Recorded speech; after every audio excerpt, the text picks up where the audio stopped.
Hey everybody, it's Eric from epautos.com, your libertarian car guy. Wanted to do an audio follow-up to the rant that I posted up on the site today about your range will vary. I've ranted about this before, of course, and regular readers and followers of my stuff will know all about this.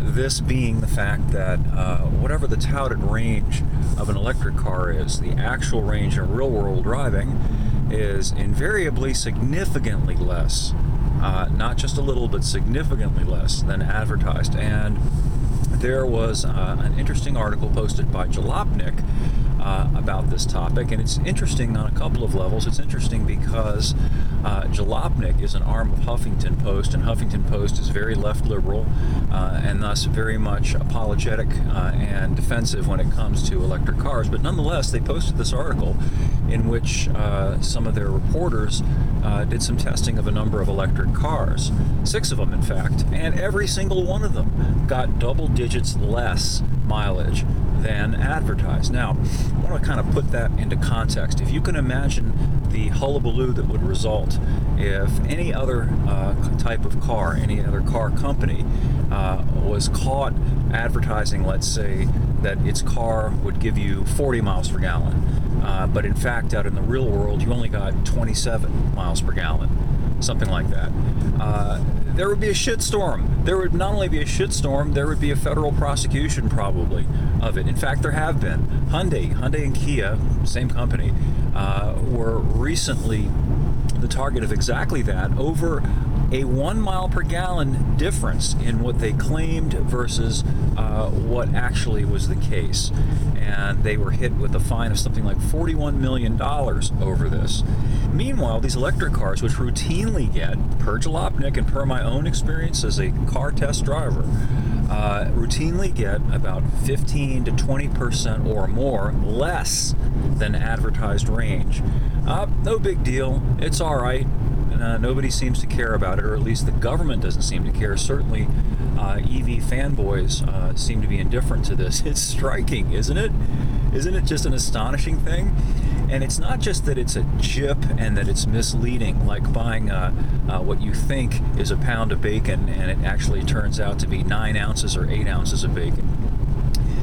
It's also environmentally fraudulent. You know, these electric cars are being forced down everybody's throats supposedly because the climate is in crisis.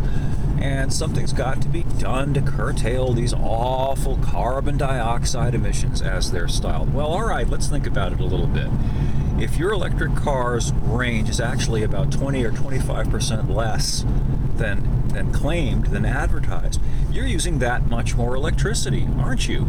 You're having to stop and recharge more often, aren't you?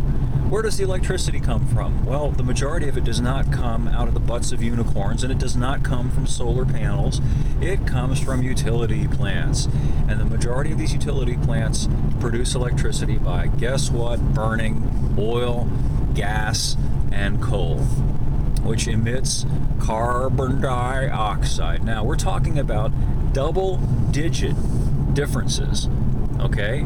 Double-digit differences. That's a huge, significant difference relative, as I point out in my article, to what VW got crucified over, which was a less than whole number difference, a fractional difference in the amount of oxides of nitrogen coming out of the tailpipe of its diesel-powered vehicles. That was the crux of that whole witch hunt.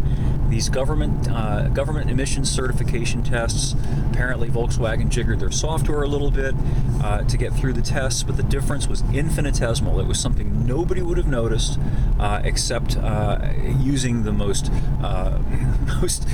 delicate equipment to suss out a point-something% difference in oxides of nitrogen, actual versus claim. VW was hit with $30 billion worth of fines over this and practically run out of business, and now is prostrating itself at the altar of the electric car over this. And meanwhile, electric cars are gypping people with 15 to 20% less range and significantly more carbon dioxide emissions, but it's all okay because electric cars can do no wrong. It's it's a lot of things. It's insane. It's obnoxious.